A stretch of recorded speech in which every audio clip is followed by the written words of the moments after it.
After our fleet was supplied with food and water in Cadiz, we set off on our way, and with a favorable wind behind us, we spent 36 days at sea before arriving in the summer of 1802. A place where Napoleon had dug a grave for us, in which we would be buried in 6 months. Heaven would pay him back in kind, because he too was ultimately buried on an island too. As we approached, we caught sight of those mournful mountains, our future tombs. Many of us asked ourselves, is this our homeland? Why will heaven not take pity on us and return us to our own country? There is no land, there is no sea, where our bones have not been scattered. When can we expect justice?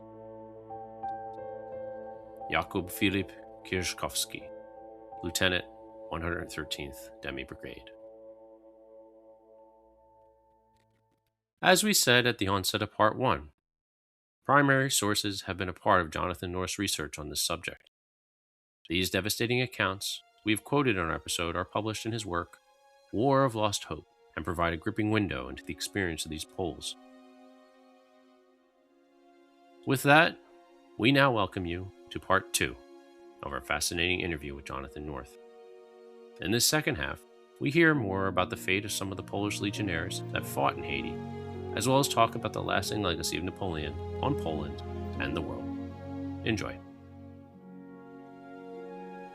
So, to go back to sort of the Polish story now, and we kind of brought up a sort of what if here scenario with the French and the Caribbean and all.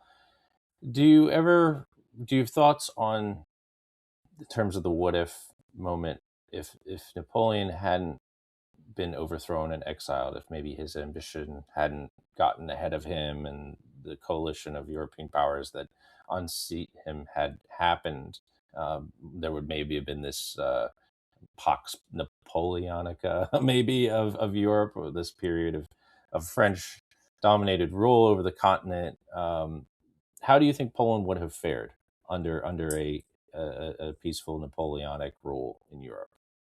Yeah, it's a good question, and I think that I mentioned earlier. I think that the Napoleonic window for Poland was relatively short. So although you've got the Polish legions in Italy and in the West Indies, and then back in Italy, it's really only 1807 to 1812, 1813 that the Polish experiment, the Napoleonic Polish experiment, is up and running, and that's a very short time politically.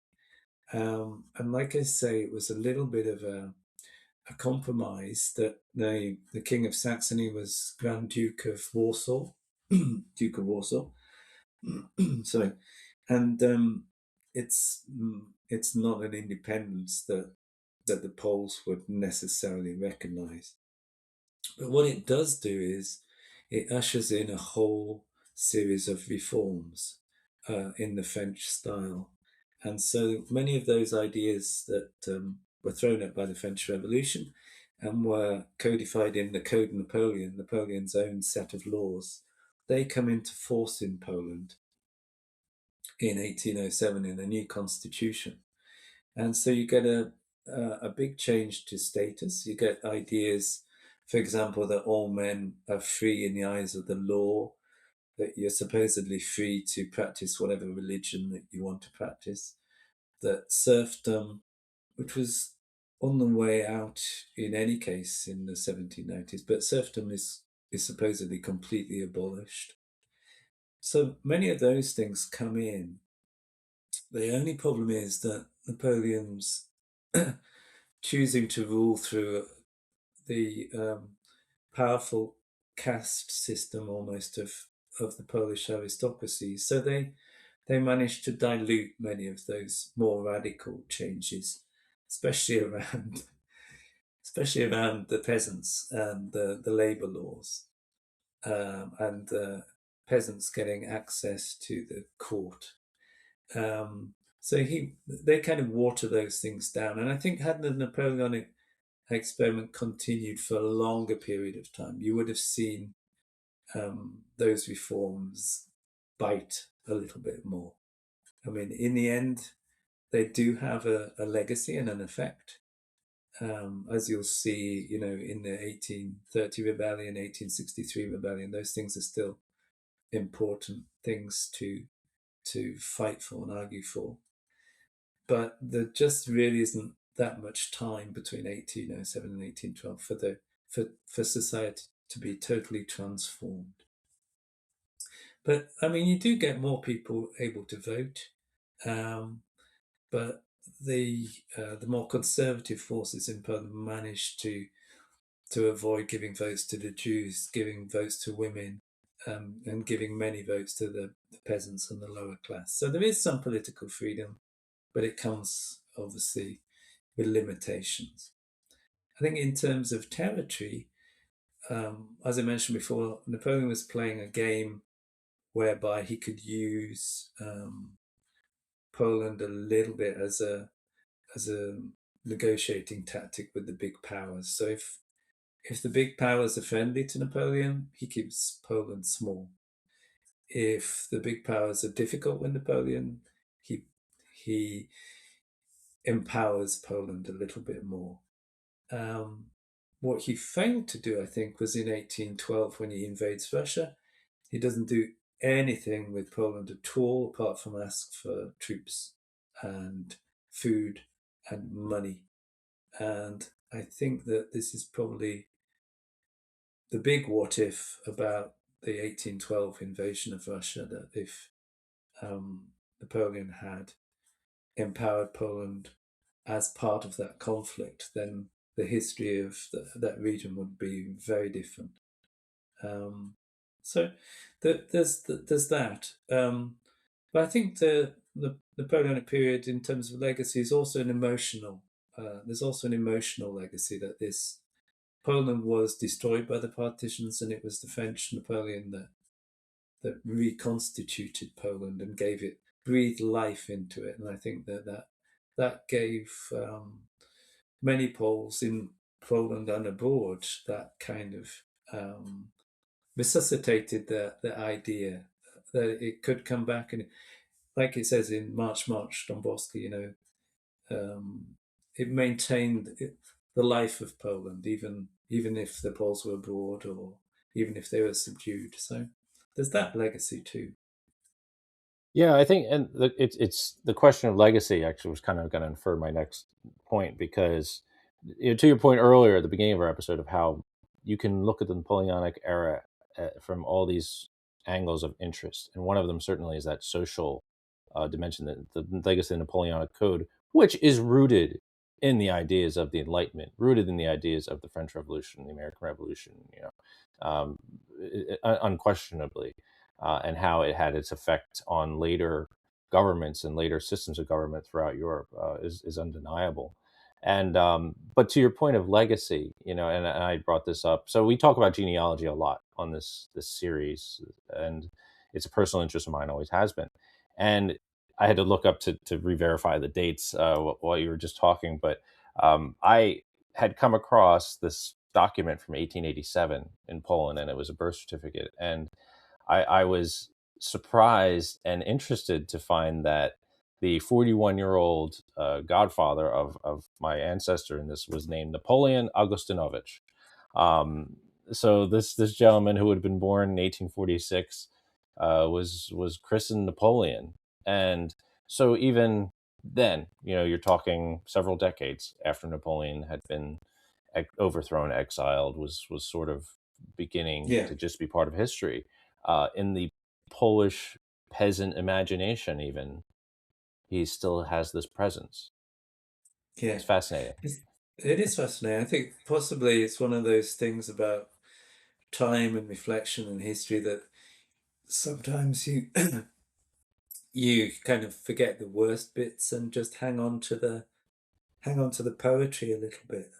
So it's probably one of those stories. But I mean, the Polish legions are one part of that history. But Napoleon also, he had the Imperial Guard, the famous Imperial Guard, which included very famous Polish units.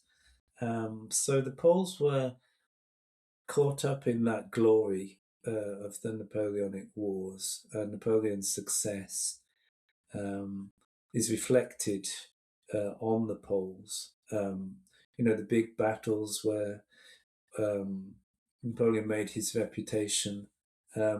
You dig a little deeper, there's going to be some Poles there. So it's a legacy of politics, but it's also, like I say, this emotional legacy of glory and great events. And I think that has continuity and continues on throughout the 19th century. In fact, even in after the First World War, Polish legions is still a name to conjure with. It's still something that gets used. So even 100 years later, and today we're still talking. We're doing podcasts about it. Come on, Mike. It's true. I know. I know. No, I wonder what they would have thought. Yeah. It's interesting, and yeah, I mean the question of history as used in that question of legacy and to placate a certain narrative is fascinating in and of itself, even sometimes more than the actual history.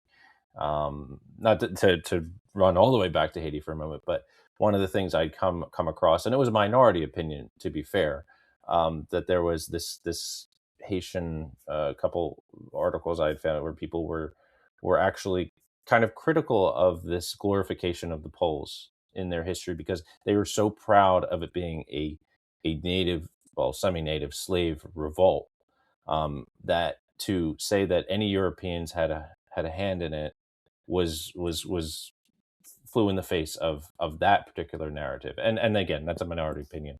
I've found most Haitians and even friends of mine that were Haitian that I consulted to ask about this, had said that they understand, their understanding of the Poles is that basically what we talked about, that they had seen this as an affront to their sensibilities and their ideals, besides the ones who perished, unfortunately. But it's just interesting. It's interesting how these things work. I think that we've got to be careful when we discuss history and when we build stories and narratives around big events. I think that certainly the Haitian War of Independence, the way it's treated nowadays, I think in universities, is very much different from when I was studying it. And these things change according to our own culture and our own fashions and our own tendencies. But it's absolutely clear, I think, that the Haitian Revolution was successful partly because of yellow fever, partly because of Napoleon's miscalculations, but also the Poles played a part by not supporting the war, and the Royal Navy played a part in blockading the colony. So everyone has a role to play, and it wouldn't be particularly fair to sort of focus in on any particular one group. And I would say also we should be very careful about who we choose as heroes. So I mentioned Toussaint Louverture. He's often called the Black Jacobin. He's the driving force behind the rebellion against Napoleon, and quite rightly, a great hero who gets kidnapped, taken off to France, and dies in a fortress on the Swiss frontier in an icy cold cell. And quite right that he should be eulogized as a great military leader and rebel. But also, it should be remembered too, I think, that before the French Revolution, Toussaint Louverture, even though he was black, he was a slave owner. So he was freed by his master, and he set up a farm, and he owned black slaves. So I think we should be very careful when we talk about heroes and try to be a little bit more understanding about the period that we're talking about, and that it's not a simplistic thing. And even today, I think we tend to simplify things to try and understand them. But I think we should try and be more comfortable with the complexity sometimes. Oh, I couldn't agree more with that. And it's, it goes back to, again, our point about how history, when it enters into the public political realm too, in modern times, how it's used. I mean, we've had, the past decade or so, all kinds of issues with that. These sort of gold-plated heroes in our collective history, and it's a constant battle. And but I agree with you in terms of, Mm. I like to look at a period, which is why I was never a big subscriber to the great man, necessarily theory of history, because it's, but I like looking at people as people, and even, part of our mission here too is, we look at saints, Polish religious, because it's hard to not do because of Poland's religious makeup. But there's Yeah, so many people that just have these ivory statues of what saints are and what they should be, and know they're people and they are relatable. And I think that's the great thing about history that I always liked, because I think, people who say they don't like history, it's usually because of the way it's been taught to them. And when I delve into a historical person and I start to see them not just for their achievements that they're lauded for, but who they are as a person, it's I can identify with that. There's, to kind of take off that mask, I think yeah. is really valuable. And it's so many people see it as threatening, and it's not. It's absolutely not. No, I absolutely agree, and I think that's why I get drawn to, eyewitness accounts, the first-hand experiences, letters and diaries, because it puts people back into the center of the picture in the frame, and you get to experience history through their eyes. You don't necessarily have to believe everything they say, particularly with memoirs. I think that they can be written after the events to give a particular angle. But usually with letters and diaries, you're on much safer grounds. And I think putting people back into the center of these great events, and, you know, we can discuss the great men of history, but in fact, everyone involved is great for historians, because they tell us what the experience was like. And I think that if I talk about complexity, when I talk about the biography of one of the Poles that went to Haiti, so there's a guy called Jan Mazurek who joined the legions, Polish Legion in Italy in 1798, and he went to Haiti in 1802. He was one of the lucky ones that managed to, well, I say lucky, he surrendered to the British. So when the Royal Navy was going around the coast, quite often they'd pick up prisoners who were trying to escape from Haiti. And one British ship picked up Jan Mazurek and took him to prisoner of war camp in Kingstown, Jamaica, which was a horrible place. You're not free from yellow fever in Jamaica either. It's a horrible place to be kept.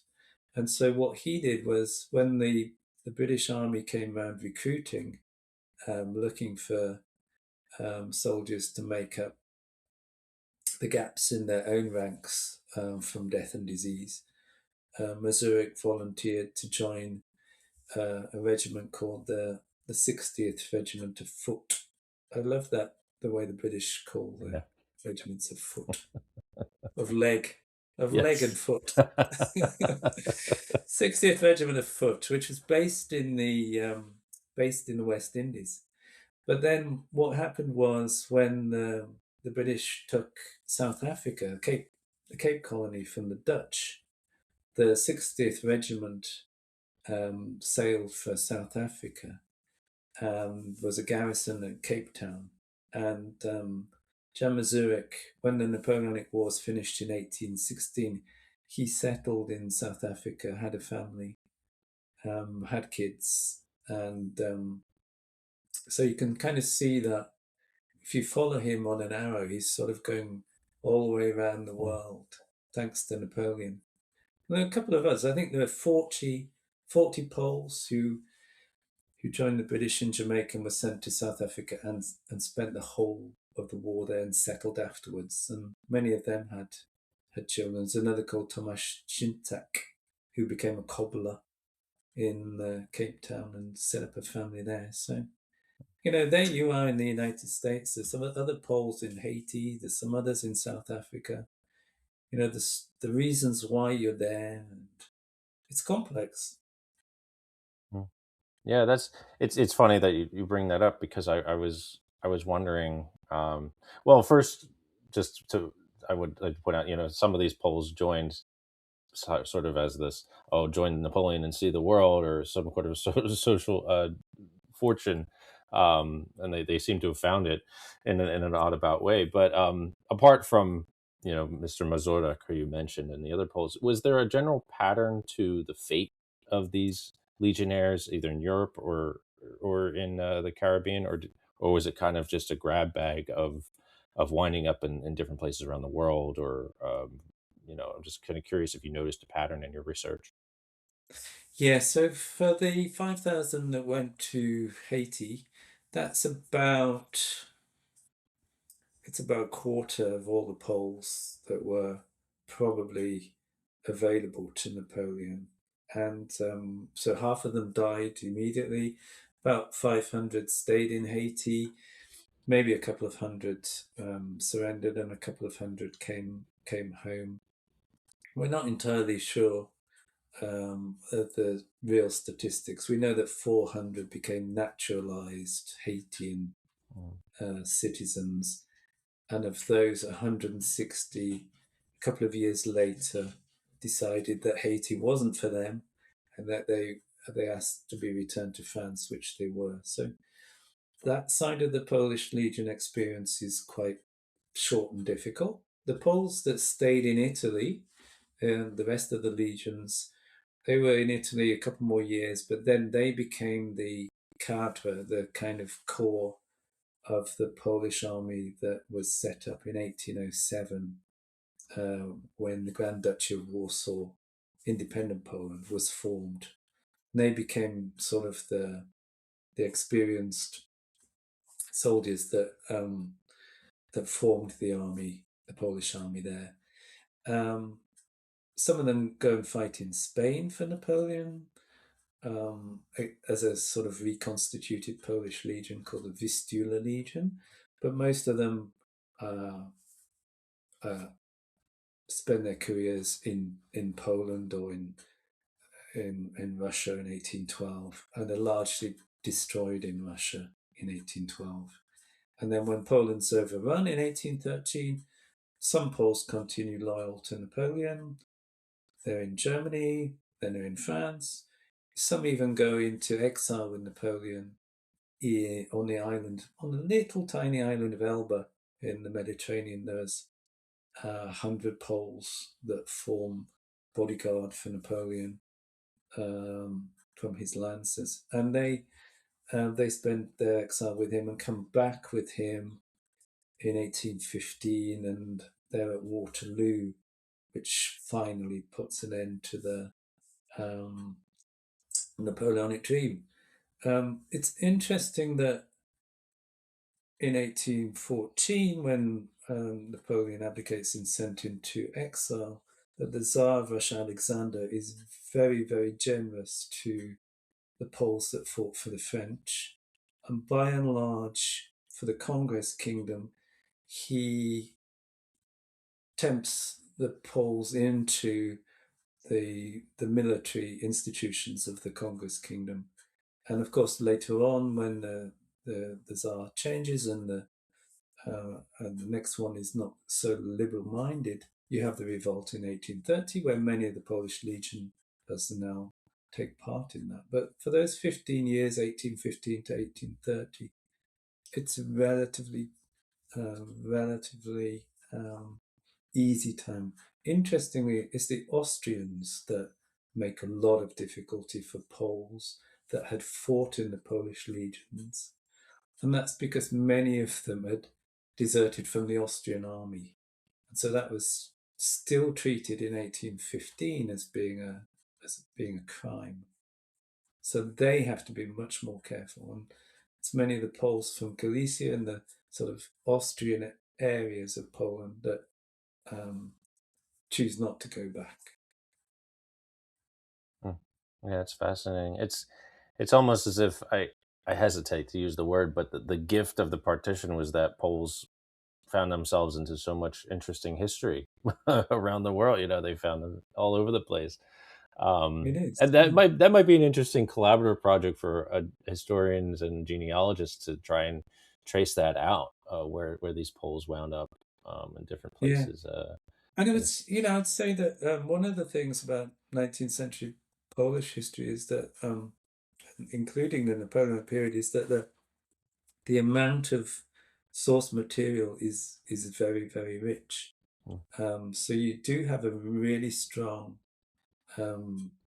publishing program of memoirs and historical recollections going on in Polish, also in French.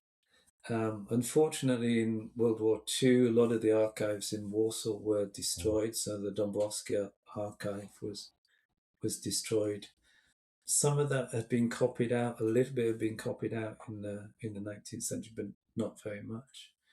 The French archives for the Polish legions are very strong, but terribly dull. So you get a lot of organizational stuff. These Polish legions went through many, many sort of reorganizations. Sometimes they're in French pay, sometimes they're in Italian pay. So that's quite deadly dull stuff. But in terms of personal accounts and letters, a lot was published. So that keeping that sort of Polishness alive throughout the 19th century, publishing was very important.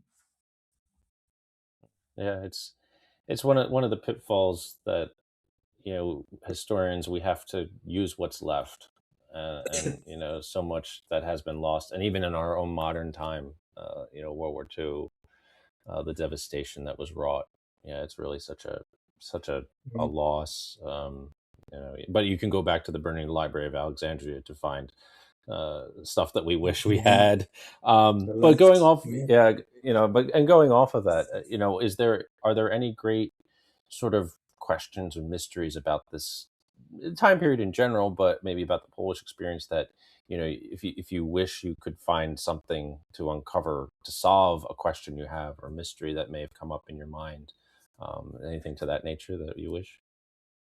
I mean, I just wish more people had left diaries. I think diaries are the great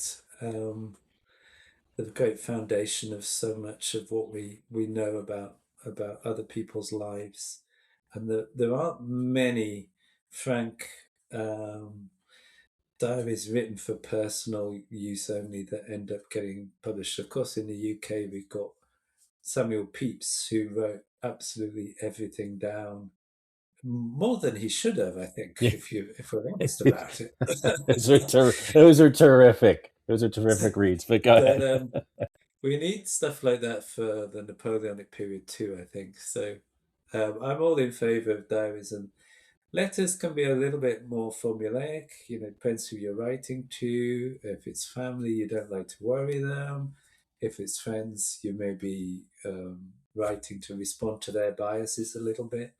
But diaries, yeah, I think that would be great. There's one episode, it's not so much a mystery, but I just wonder again how it would have played out. So in 1797, the Polish legions have been going for about a year.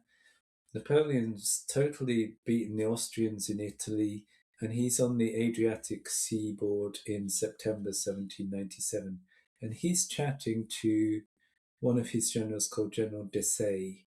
And he's got this idea, and Desaix writes down the minutes of the meeting. And basically, the minutes of the meeting are 8,000 Poles invade Egypt, seize it, take it, hold it, get rich. And so I just wonder, had that actually come to fruition, the Polish experience would have been very, very different. The Egyptian experience would have been very, very different. But that was an idea that in the event didn't exactly involve it didn't involve the Poles. They ended up, unfortunately, in Haiti, but had they ended up in Egypt, because Napoleon, of course, did invade Egypt the following year, 1798. But he didn't take many Poles with him. I think he just took 2 or 3. But that would have been, we might have been on a podcast talking about that. Yeah, very much so. And The Poles could have built the Suez Canal. Wow, what a story that would have been. It would have been. and it's interesting too that Napoleon chose to go to Egypt and not Haiti. So probably a wise decision on his part. Well, he was an intelligent man. Yeah. At the end of the day, for sure. Yeah. Wow. I could talk about. Perhaps he didn't even like his brother-in-law. We say, his brother-in-law is. Yeah, it seemed. Yeah, the details of that marriage seem to have been a little bit nebulous. Yes. I think from what I had read, that it was he kind of caught this guy Leclerc with his favorite sister. I don't know. I have 3 sisters, so I don't know how I would have felt about that necessarily. Maybe I would have sent one to certain death. I don't know. But then again, I'm certainly not Napoleon. No, we're not going to talk about which members of our family we want to send to certain death in Haiti. So we're not going to do that in this podcast. No, I'm not going to get that. And no, I don't think that's anything I would ever make public. Oh boy. Oh my goodness. Well, Jonathan, I could talk about this for hours, but I want to be cognizant of your time. Is there any kind of final thoughts on this? You can even talk about some projects that maybe you're working on if you wanted to talk about that or pitch anything. Absolutely feel free. The floor is kind of yours. Thank you very much, Mike. It's been a real pleasure, and I also find this this whole episode very interesting. I put a lot of this odds and ends and stuff that I don't publish in books. I put that on my website, which is jpnorth.co.uk. It's a little bit chaotic, like me, but there's a lot of strange things, some of which related to Haiti, most of which related to the Napoleonic period. And I've done articles. I've got another book I'm working on. I haven't done one for 2 or 3 years because we've been doing the kitchen extension. So I'm writing something on Napoleon's surrender in 1815 when he surrendered to the British, and that's become focus of my research at the moment. And I hope in a couple of years I'll be finished with it. But sometimes these things take longer. So I hope to continue, and I hope you also continue with your very interesting series of podcasts. So it's been very nice to get an insight into that.